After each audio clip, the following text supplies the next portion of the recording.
Welcome to the Shiver Show. I'm your host, Mary Labrie, here with co-host Greg Flynn. Good evening, Mary. We're about to listen to August Heat, a 1945 episode from CBS Radio Suspense series. Are you ready to get a bit hot and bothered? Mary, I loathe humidity, but I love the Suspense series with its radio plays. So I've set the Shiver Show studio air conditioning to just above freezing. So I think I'm ready for everything. Besides, you're from Perth, so you've got this. This, then, is August Heat. And now with the performance of Barry Kroeger as James Clarence Withencroft, and the reappearance of Dennis Hoey as the man, and with W.F. Harvey's August Heat, we promise a narrative well calculated to keep you in suspense.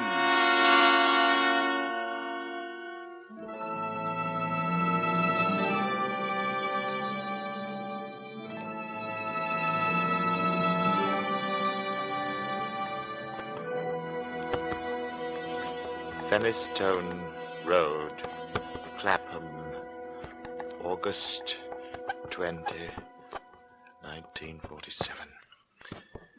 I have had what I believe to be the most remarkable day in my life. And while the events are still fresh in my mind, I wish to put them down on paper as clearly as possible.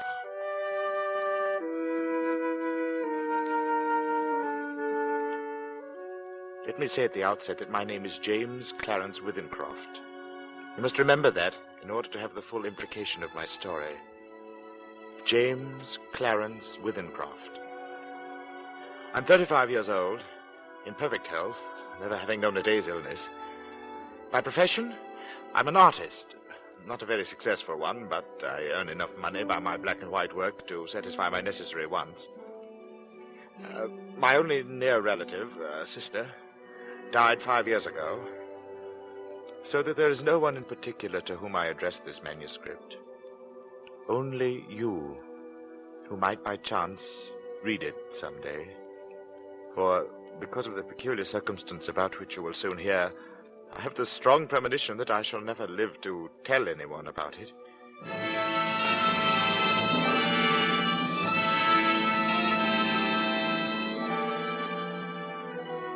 I breakfasted this morning at 9, at the usual time. It was no different from any other morning, and after glancing through the morning paper, I lighted my pipe. I proceeded to let my mind wander, in the hope that I might chance upon some subject for my pencil. The room, though door and window were open, was oppressively hot, and I just made up my mind that the coolest and most comfortable place in the neighborhood would be the deep end of the public swimming bath, when I was suddenly shaken. A feeling swept over me such as I'd never experienced before. I attempted to rise to my feet. Somehow it seemed as though I'd suddenly been fastened to my chair. My hand went out in an effort to brace myself. And then, before I knew what I was doing, my pencil was in my hand, and I began to draw. It was as though someone had taken my hand and was moving it across the paper, swiftly in bold strokes. And then I seemed to take over. My hand, under its own power, began to draw.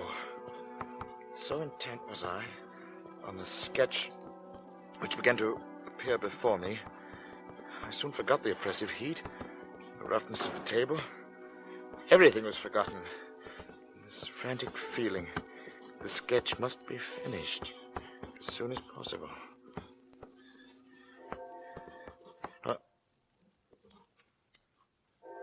I had no idea how long I worked until I heard the clock of St. Jude's in the distance. It was 4 o'clock, and I had started just after breakfast. Now, for the first time since I'd begun, I actually seemed to see what I'd been sketching. I was surprised. The final result was, I felt sure, the best thing I'd ever done. It showed a criminal in the dock immediately after the judge had pronounced sentence. The man was fat, enormously fat. The flesh hung in rolls about his chin. It creased his huge, stumpy neck. He was clean-shaven. Perhaps I should say a few days before he must have been clean-shaven. And he was almost bald. He stood there before the judge, his short, clumsy fingers clasping the rail, looking straight in front of him. The feeling that his expression conveyed was not so much one of horror as of utter, absolute collapse. There seemed nothing in the man strong enough to sustain that mountain of flesh. And then I saw that the sketch was not complete, for the man's other hand seemed to be clutching an instrument of some kind, of weapon, but had not been completed. I had made this sketch, yet I had no recollection of what I'd intended the man to carry in his other hand. I took up my pencil again, and I attempted to fill in the fuzzy outline. It was useless. It was as though my fingers had suddenly turned to lead. I sat down. I felt the moisture slowly forming on my forehead.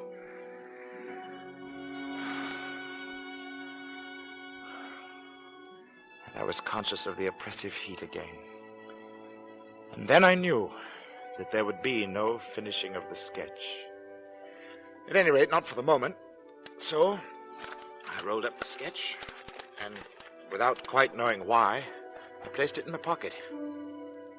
In spite of my peculiar inspiration, I was filled with the rare sense of happiness which the knowledge of a good thing well done gives.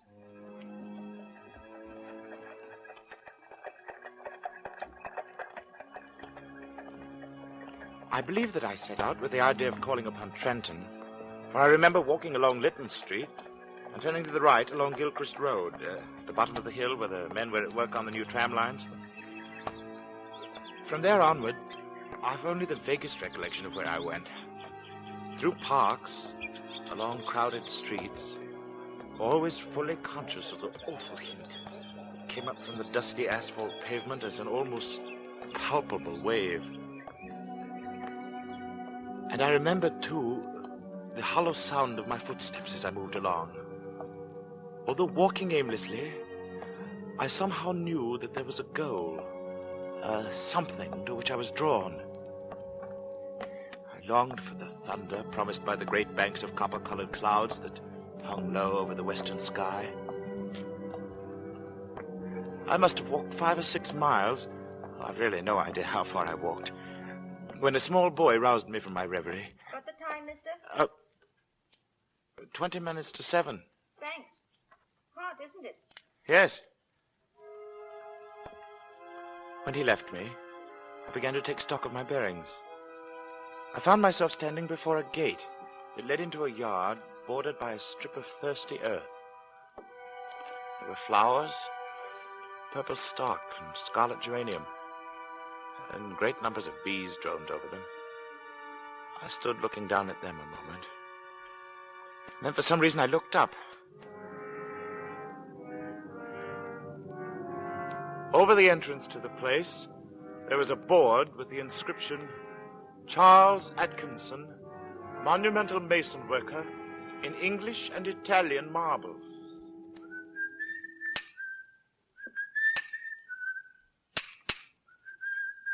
From the yard itself came a cheery whistle, the noise of hammer blows, and the cold sound of steel meeting stone. A sudden impulse made me enter, and I went in the direction of the noise.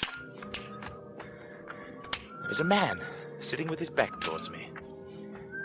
He was busy at work on a slab of curiously veined marble. He was not conscious of my presence as I stood there watching him for some time. Then, without turning, his hammer stopped in midair as he was about to bring it down on his chisel.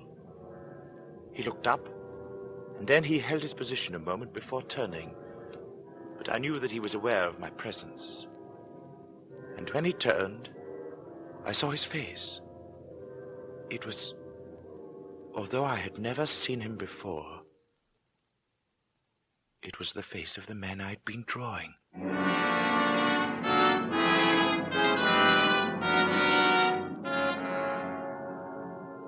Yes, it was the face of the man whose sketch was in my pocket. He sat there on his low stool, huge and elephantine, the sweat pouring from his scalp, not speaking. Then he took a red silk handkerchief and he mopped his brow. Although this face that looked up at me was the same as my sketch, the expression was absolutely different. And suddenly, the puzzled expression left his face, and he smiled as if we were old friends. And he walked over and he took my hand. Good day, sir. Good day. I'm sorry to intrude. Not at all. Everything's hot and glary outside. Yeah. This seems as an oasis in the wilderness. No, I don't know about the oasis, but it certainly is hot. Take a seat, sir. He pointed to the end of the gravestone on which he was at work, and I sat down. Very hot. It's a beautiful piece of stone you've got hold of there. Yeah, in a way it is. The surface is as fine as anything you could wish. But there's a big flaw at the back, though I don't expect you'd ever notice it. I shouldn't think so. Ah, I could never really make a good job of a bit of marble like this. Be all right in the summer like now. I wouldn't mind a blasted heat. But wait till the winter comes. Winter?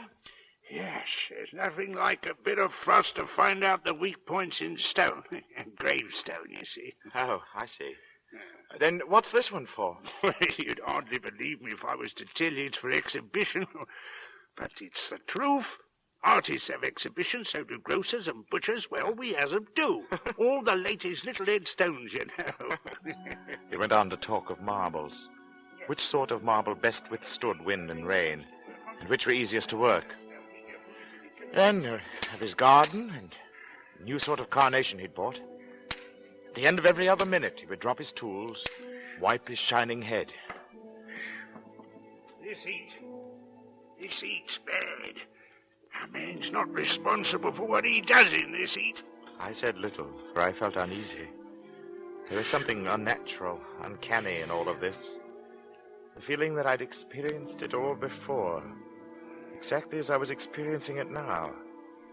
The oppressive heat, the fragrance of the purple stock in the air, the conversation about the marble, the flowers, everything as though I'd experienced it before.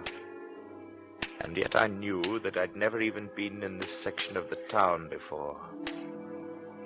I tried to persuade myself that at least I'd seen him before, that his face, unknown to me, had found a place in some out-of-the-way corner of my memory. But I knew that I was practicing little more than a plausible piece of self-deception. As I sat there quietly watching him, he looked up at me, and he said, Yeah. What do you think of that? He said it with an air of evident pride, of a job well done. I could sense that he was experiencing the same feeling I had experienced when I'd finished my sketch. Then he got up with a sigh of relief. Hot. Hot, ain't it? I was seated in such a position that I was unable to see his work, and for some reason I didn't move. Suddenly he began to read what he'd carved on the tombstone. He spoke deliberately and with a flat voice. In the midst of life we are in death. Born January 18th, 1912. I looked up with a start. This man had read my exact birth date. He passed away very suddenly on August 20th, 1947. That's today. I usually use the present date on these exhibition stones. Do you usually put a name on them, too? Yes. Sacred to the memory of James Clarence Withencroft.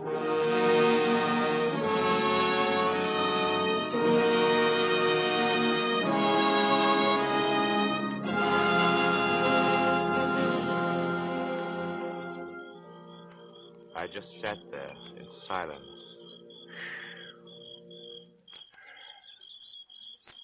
The sound of birds and crickets seemed loud in my ears as we stood there, looking at each other, saying nothing. And then he mopped his brow again. Hot. I was finally able to speak. Where did you see that name? Oh, I didn't see it anywhere. I wanted some name, and I put down the first one that came into my head.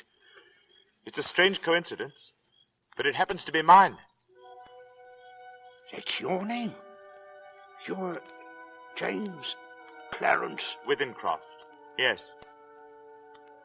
Well. And the dates? I can only answer for the birth date. It's correct. Oh. It's a rum go. I made a sketch this morning. Of you. Of me? What, you've never seen me before? No. Oh. I took my sketch from my pocket, and I showed it to him. As he looked, the expression on his face altered, until it became more and more like that of the man I had drawn. It was only the day before yesterday that I told Maria there was no such things as ghosts. Neither of us had seen a ghost, but I knew what he meant. Then I spoke to him. You probably heard my name someplace. Yes, you must have seen me somewhere and forgotten it, eh? Yes. Yeah, were you at Clacton-on-Sea last July? No. No, I've never been to Clacton in my life. Oh. Then we were silent for some time again. And we stood there, looking at one another, and at the two dates on the gravestone. And the birth one was right, and the other was today. Come inside and have some supper.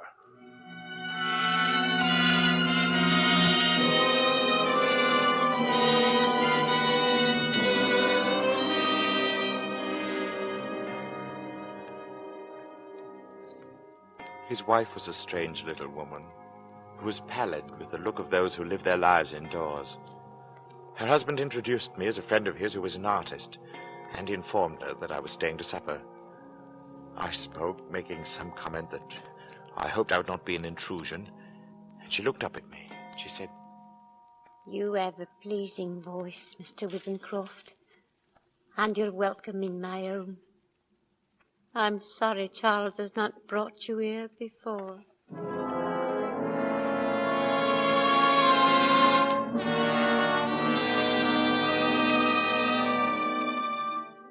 Very little was said during the meal, and after the sardines and watercress had been removed, she walked over to a cupboard, and she took down a thin black book, and as she handed it to me, she spoke. Would you read aloud, Mr. Withencroft? Puzzled, I looked down at the book which she'd opened and placed before me. It was a very tiny book. The Prophet, it was called, by an author unknown to me, with a strange Eastern name, Khalil Gibran. My eyes fell across the page, and suddenly I was reading aloud, as she'd asked me to. Then Almitra spoke, saying, we would ask now of death. And he said, you would know the secret of death. But how shall you find it, unless you seek it in the heart of life? The owl, whose night-bound eyes are blind unto the day, cannot unveil the mystery of light. If you would indeed behold the spirit of death, open your heart wide unto the body of life. For life and death are one, even as the river and the sea are one. In the depth of your hopes and desires lies your silent knowledge of the beyond. And like seeds dreaming beneath the snow, your heart dreams of spring. Trust the dreams, for in them is hidden the gate to eternity. Your fear of death is but the trembling of the shepherd when he stands before the king whose hand is to be laid upon him in honor. Is the shepherd not joyful beneath his trembling that he shall wear the mark of the king? Yet is he not more mindful of his trembling For what is it to die but to stand naked in the wind and to melt into the sun? And what is it to cease breathing but to free the breath from its restless tides, that it may rise and expand and seek God unencumbered? Only when you drink from the river of silence shall you indeed sing. And when you have reached the mountain top, then you shall begin to climb. And when the earth shall claim your limbs, then shall you truly dance.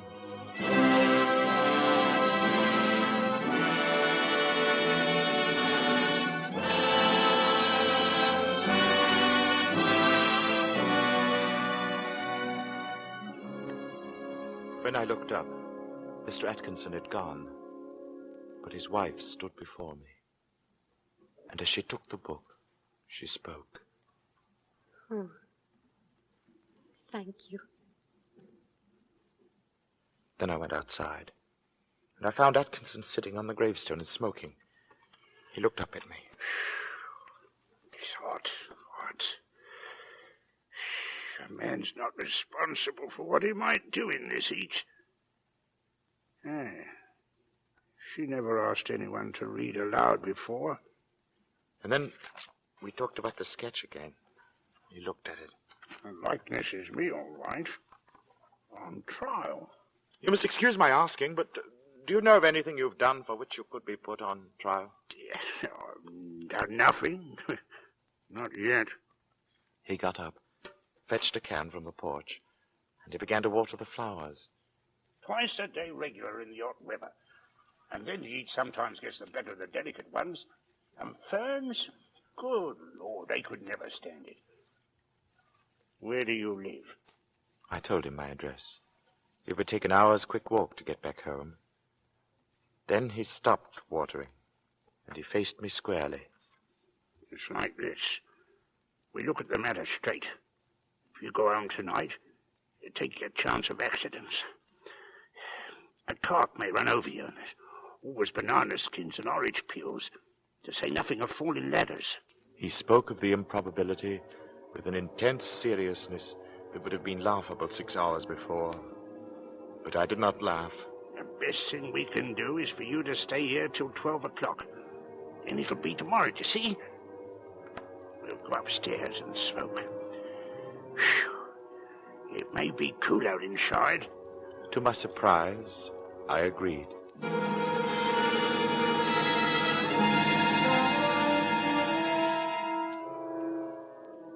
We are sitting in a long, low room beneath the eaves. Atkinson has sent his wife to bed. He himself is busy sharpening some tools and a little oil stone, smoking one of my cigars the while. And as I look at my sketch before me, I suddenly see the fuzzy outline of what the man in the picture holds in his hands. While I had not been able to sketch it before, I am able to do so now.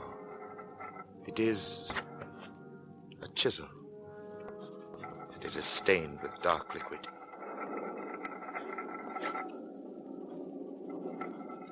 The sketch is completed now. The air seems charged with thunder, and I hear it in the distance. It is ominous, but it carries the hope of rain. Perhaps this damnable heat will be broken soon, and the day will soon be over. It is close to 12. In seconds, the day will be over. I am writing this at a shaky table before the open window.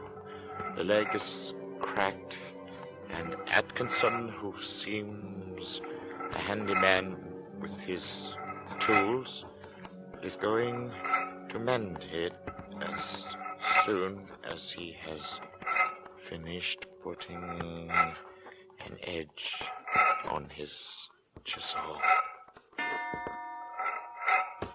There. It is 12. The day is over, and I shall be going home. But the heat is stifling.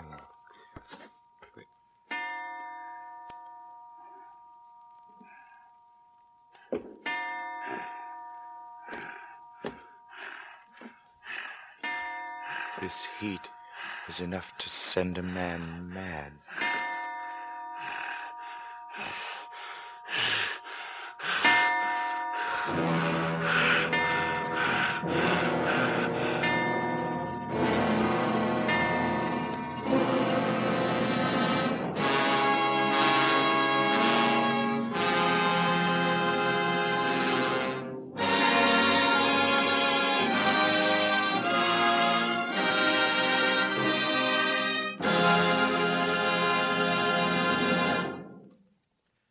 This is Robert Montgomery again, with thanks to Barry Kroeger and Dennis Hoey for superb performances in August Heat, and to Mel Donnelly, who adopted W.F. Harvey's story.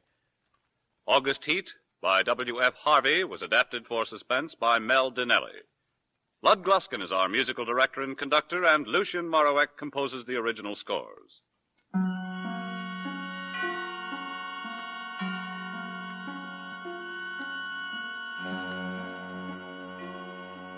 Greg, we've just listened to August Heat. I would put this in the horror category. Would you agree? Yes, actually, that's a very good point. But it also beautifully fits suspense. I was just hooked with the story right away. You know, there's this automatic, I guess you don't call it automatic writing, but there's automatic drawing going on. So something's compelling him to draw this sketch. Meanwhile, the mason is creating this display headstone, which has his name, his birth date, and today's date. So you're hooked on this. You want to know what's going to happen next. I did feel that it was in London, and when they set off with the sound effects, there were crickets at night and warm night, and there were street noises. So I did feel that he was walking through this is the protagonist walking through London to eventually arrive at the stonemason's place. So realism up to a point. This particular drama is based on a short story by a writer called W.F. Harvey, which was written in 1910, Greg. So there's references to, horse-drawn carts and whatnot. So we're not really talking about automobiles yet. In fact, 1910 is key to this. In 1909, the year before the short story appeared, apparently they did have a significant heat wave. And the temperature rose in Celsius to just over 30 degrees, which is hot for London. You usually have a pretty good fix on the cast members, Greg. So I really loved the person who played James Clarence Withencroft. Do you know who that was? Yes, it's Barry Kroeger. We've heard him before on the Shiver Show. He played James Clarence Withencroft. Important, as he said, to remember that name because it ends up sadly on his gravestone. Dennis Hoey played the sweating stonemason. Now, he was Inspector Lestrade in the Universal Movies Sherlock Holmes series with Basil Rathbone and Nigel Bruce. And he was terrific as well. And he got the more colourful part. Indeed, yes, he certainly was on message about how hot it was. He probably said that about 10 times in the script. Can I make a shout out to something that I loved about this production, and that was the wonderful music. So as I was listening to it, I really felt like I was entering a Twilight Zone episode. It had that sort of wonderful feel about it, that weird things are happening and you've kind of entered a dimension where these kinds of things are possible. But the music was wonderful in this, so I checked out who that was, and it was the composer was Lucien Morawek. Couldn't agree more. It sounded like a full orchestra next to the actors, and there's this big, lush sound, very cinematic.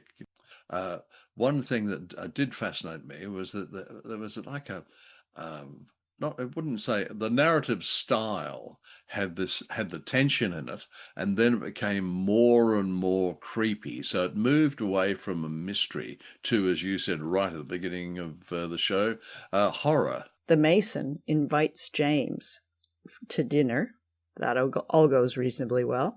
But then he suggests that he have a sleepover because it's safer for him to stay with Atkinson and his wife. He warns him of various dangers if he returns home on foot. He says, you could get run over by a cart, you could slip on a banana peel or an apple peel, I can't remember which fruit he picks there, trip on some lettuce and die. Slightly unsettling, I would have thought. Well, now, Greg, any final thoughts on August Heat?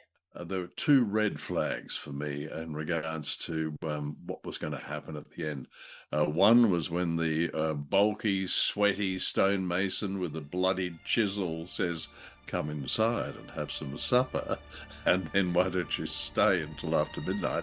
And then he offers sardines and watercress for dinner. Can you imagine on a hot, stifling night? I would take a rain check. I think that's the word. Nothing good could come of this thing. And indigestion is high on the list of what will come. You're right. I forgot about the menu, the fabulous menu. But that is a red flag for me too, Greg. Good night, Greg. Good night, Mary. That's our show for this week.